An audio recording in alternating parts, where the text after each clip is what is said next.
Day is the feast of Saint Thomas, the Apostle of India.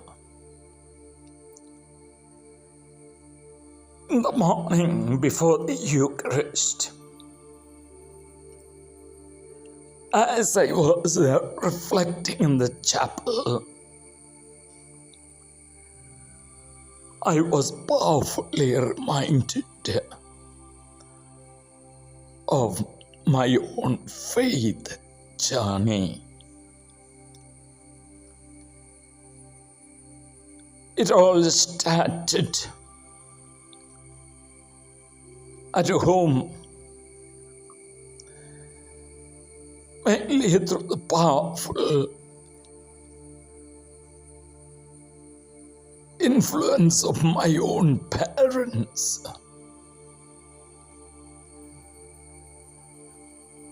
At the age of 10 and a half, while I was doing my 7th grade,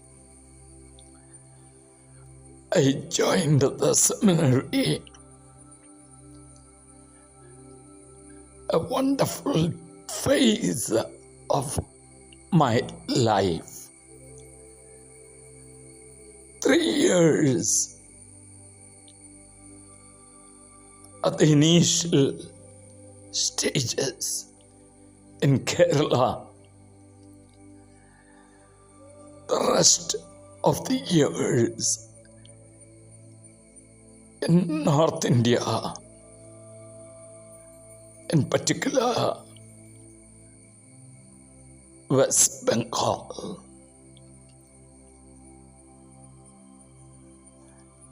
Looking into my seminary life, I can say I had a fantastic time. I had absolutely no issues or problems, no hiccups whatsoever. Maybe the only exceptional experience that I had was a bitter tonsillitis operation experience in West Bengal, in one of the government hospitals in Chinsura. Apart from that, everything was fine, precisely because my experiences on the whole at the seminary level was so pleasant and fine. I refused to accept this particular experience that I had in the government hospital as a bitter cup in my journey to priesthood. Subsequent years, I did my novitiate. I did my philosophy and degree. I did my 3 years of practical training. Finally, I reached the theologate in Bangalore, Kaduthuruthy College, way back in the year 1982.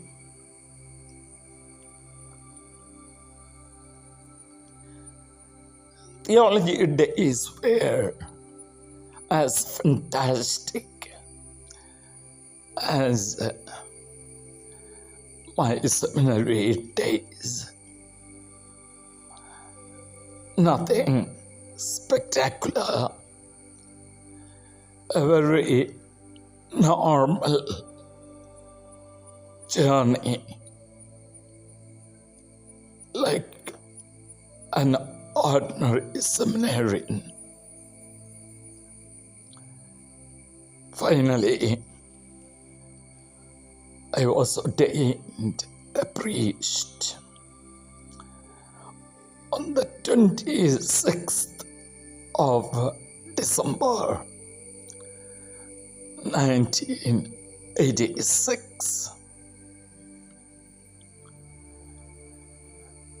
My first assignment as a priest was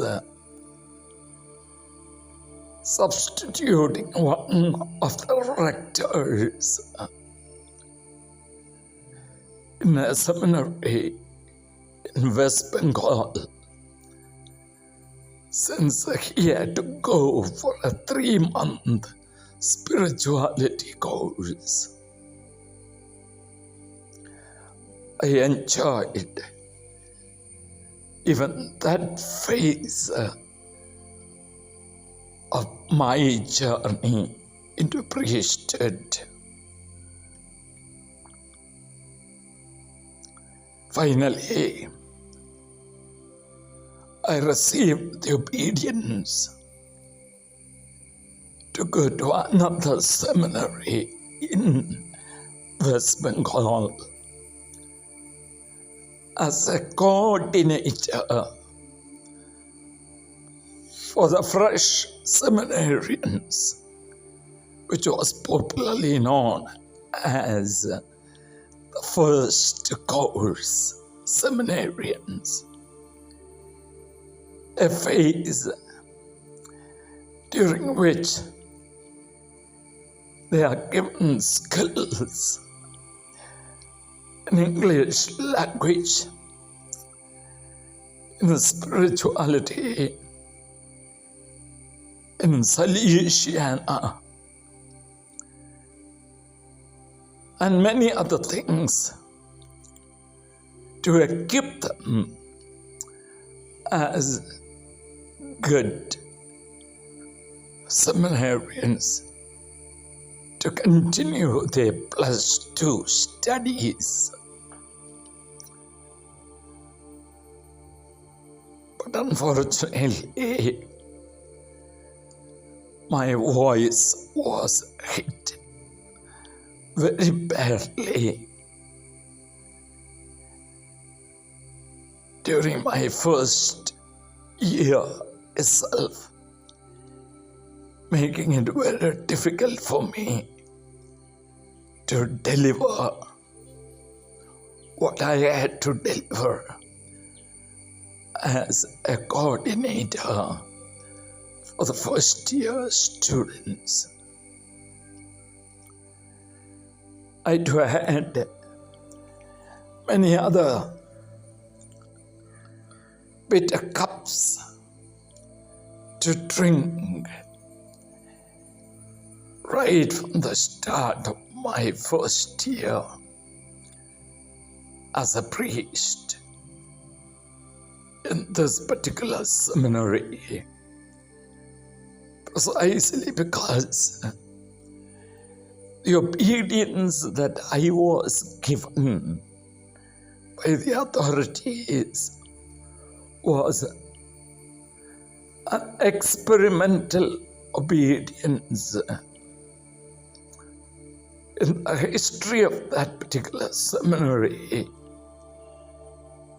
in the context wherein the authorities felt that the first years were not given the importance that should have been given, precisely because the confreres were busy with many other activities, like taking care of +1 and +2, plus running the school that was in the same campus.